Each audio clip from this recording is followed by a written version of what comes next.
Ah, já começou. Tudo bem, pessoal? Como é que estão vocês? Nos vídeos aí do YouTube que eu tenho postado, em alguns comentários, né?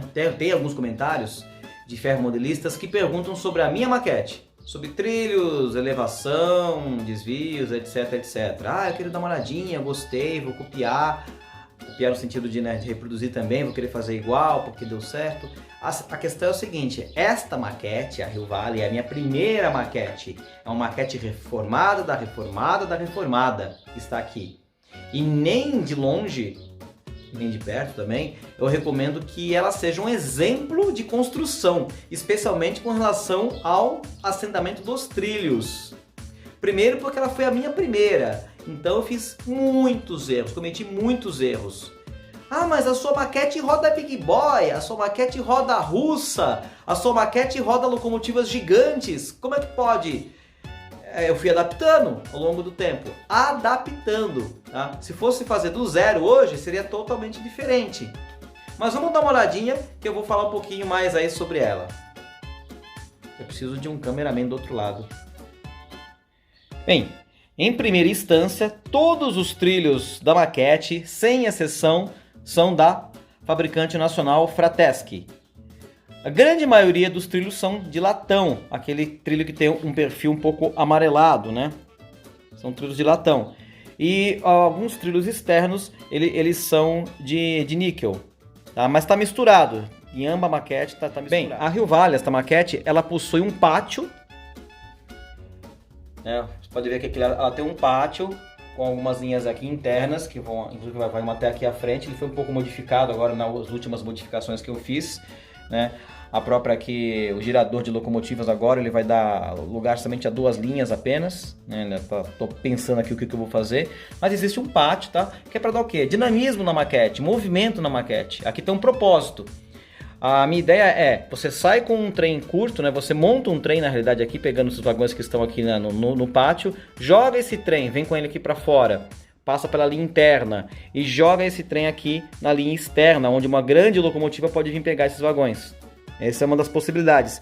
Outra possibilidade é, claro, você rodar dois trens simultâneos, um em cada linha, e também você fazer um trem muito grande, um trem com muitos vagões.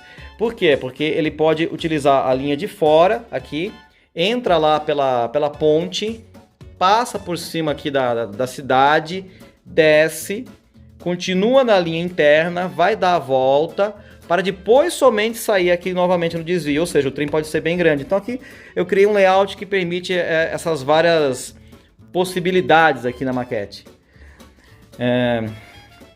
Quanto à elevação, alguns perguntam sobre a elevação, a altura. Esta aqui está muito além do limite, ela deve estar em torno de uns 8% aí, talvez. Isso hoje porque eu já rebaixei essa maquete, tá? Eu tive que rebaixar, ela era mais alta esse morro aqui, eu dei uma rebaixada nele. Quando eu fiz naquela época que eu comecei, eu achava legal, que legal, para subir a locomotiva patina, você abria o controlador, ela subia patinando, eu achava divertido isso. Hoje eu sei que não é assim, né? Na realidade a gente não pode, a locomotiva até patina, mas não por uma subida em excesso, aí teria que usar cremalheira. Então eu acabei aumentando, né? Eu reduzi um pouco lá, e aumentei um pouco aqui para que a subida fosse um pouco mais suave. Mesmo assim ela ficou forte ainda. Então eu não recomendo, especialmente em curvas fechadas, né, você já faz um aclive mais forte, é bem complicado. Como que eu rodo as locomotivas, também já falei em outro vídeo, eu utilizei os trilhos flexíveis nessa linha de fora para locomotivas grandes. Então, por exemplo, aqui, se você notar, há uma abertura, né? Aqui vem a reta, ela abre um pouquinho aqui para fora para ganhar uma dimensão maior na curva, para aumentar o raio da curva. E aí ela começa e vai até o final. Então tem esse segredinho.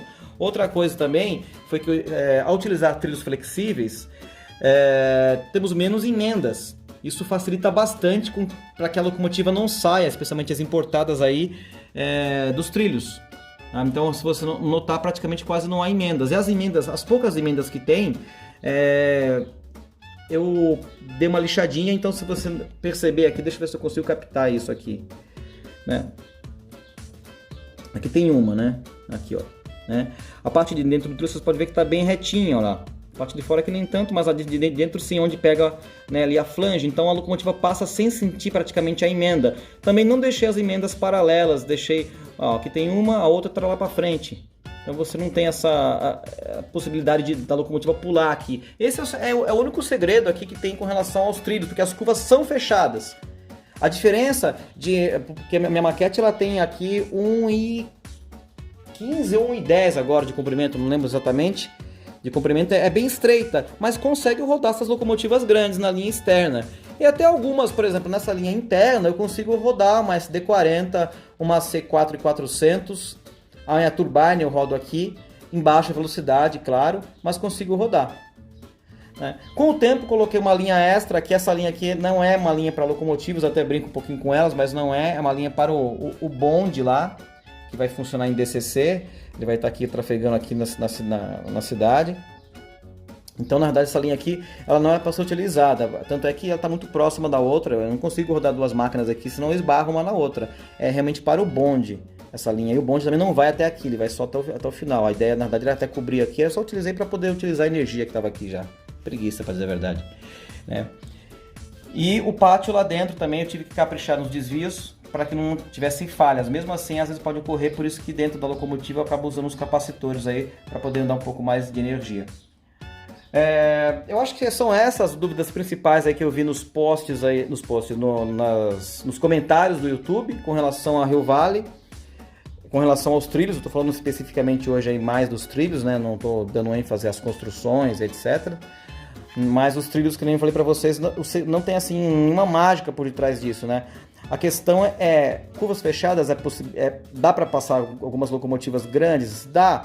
Né? A questão é você ter esse cuidado, que eu comentei com as emendas. Tá? Aqui, ó, temos uma outra emenda aqui, ó. Acho que dá para ver bem aqui, peraí. Aqui, ó. E se você ver, olha, ela tá bem plana. Então você não tem aqui um salto, né, da roda da locomotiva. E isso facilita bastante os trilhos flexíveis. Lembrando que trilho flexível não é muito fácil de trabalhar, tá? Ele é chato de trabalhar, porque a hora que você vira ele, uma ponta fica maior que a outra, você tem que cortar, você tem que usar uma ferramenta de corte. Ele não é um trilho muito fácil de você assentar. Os trilhos rígidos, que nem esse aqui, são mais fáceis, né? Mesmo os rígidos, eu também tive que caprichar nas emendas dos trilhos também. Como vocês podem ver aqui, olha, né? A emenda ela tá bem nivelada, tá? Eu uso uma lixa bem fininha, praticamente essa lixa aqui, essa que é 360, se eu não me engano, que eu uso no asfalto, tá? Para deixar o trilho bem nivelado. A ideia é que não haja soco na locomotiva, né? Que ela não pule. Essa é a ideia. Isso facilita bastante, né? E eu recomendo para qualquer maquete, deixem os trilhos, aí as emendas bem niveladas. Isso vai ajudar bastante vocês e vai fazer com que as locomotivas não pulem, não saiam dos trilhos. Ok? Então o vídeo hoje foi mais na prosa, não teve nada aí, nem análise, nem trem rodando teve, olha que legal, né? Era mais para matar essa curiosidade aí de como que eu faço para rodar aqui, o que eu usei na maquete. Lembrando que a Rio Vale eu fiz várias e várias modificações. Na realidade, os trilhos externos eram os trilhos segmentados também, em barras, né? Porém, quando eu comprei a minha primeira locomotiva importada, que foi, se não me engano, foi lá na Alfredo do Patelli, hoje é a Geotec Modelismo, foi uma C4400. Eu tô com ela aqui, inclusive, ainda. E essa locomotiva, ela não rodou. Isso me deixou decepcionado, mas eu soube que não era um defeito da locomotiva, era uma característica, na realidade, do material importado, que é mais difícil de ser executado em curvas mais fechadas e curvas que não eram lá aquelas coisas como eu tinha feito. Eu achava que estava bom. Por que a Fratesc roda? Porque na verdade os flanges são mais altos. E o jogo do truque também é maior, ela consegue se inscrever nessas curvas, então para mim estava perfeito. A partir do momento que eu tive que colocar a importada, aí eu senti a necessidade de alterar os trilhos. E uma coisa que eu digo para vocês, não tenham medo de fazer as alterações na maquete de vocês. Não tenham medo, não tenham receio. A maquete na realidade é algo dinâmico. Quando me perguntam se eu finalizei a maquete, eu sempre respondo, eu acho que eu nunca vou finalizar, porque sempre estou alterando algo. Os trilhos, às vezes dá um pouco de receio porque é algo um pouco mais trabalhoso, mas eu fiz várias e várias modificações aqui ao longo do tempo. Eu lembro de uma dica que o Balan, ele colocou tempo atrás aí no Face também, algo que eu também utilizo aqui, eu achei muito legal, que é que quando você precisa tirar um trilho, por exemplo, já está com o lastro, com as pedras, né? Você colocou com cola branca, você simplesmente umedece ele, né? Pode usar espirrar água, né? Sob pressão ali, e depois você umedece alguns paninhos, coloca em cima do trilho, deixa aquilo ali, né, umedecer bastante. Depois de algumas horas você vai ver que as pedras estão soltando, você passa a mão assim e saem as pedras, aí você consegue retirar os trilhos, né? Então, retirando os trilhos você consegue reassentá-los novamente ou alterá-los por um outro aí, que nem eu alterei para o flexível. Lembrando, uma outra curiosidade, minha maquete hoje não tem pregos mais nos trilhos. No começo eu preguei todos, mas com o tempo eu acabei retirando, porque o próprio lastro, quando seca, as pedrinhas ali, quando secam, elas seguram os trilhos, então não há necessidade mais daquele preguinho. Você pode tirar, o trilho não vai sair do lugar. Se tiver com o lastro em volta, claro, né, o lastro colocado ali, assentado, não vai sair. Então vamos lá, voltando, a C44-400 rodou quando fiz a primeira modificação. Fiquei super feliz, até eu comprar uma a vapor, que foi a Berkshire, a do Expresso Polar, a 1225. Começou a descarrilhar, lá vou eu de novo, mexendo. E assim foi, depois veio a russa, modifiquei de novo. E assim foi, a cada locomotiva eu fazia modificação. Eu vou andando um pouquinho com ela, vejo onde ela descarrilha, tem que alterar aqui o ângulo, tem que abrir mais. Isso dentro dos meus, eu falei 1,15, é 1,10 mesmo de largura, ou seja, é bem estreito. Mas prova que é possível sim rodar, né, executar essas locomotivas. Claro, elas não ficam bonitas rodando porque elas saem muito para fora, mas rodam, né? Essa que é a questão, elas rodam. Volta e meia eu pego aqui uma locomotiva grande, brinco um pouquinho com ela, claro que não fico correndo com ela, né? Mas dá para brincar nessa maquete. Eu acho que é isso aí, o vídeo de hoje ficou um pouco longo, e eu só falando, né? Mas para esclarecer essas dúvidas aí que muitos perguntaram sobre a maquete Hill Valley. Tá bom, pessoal?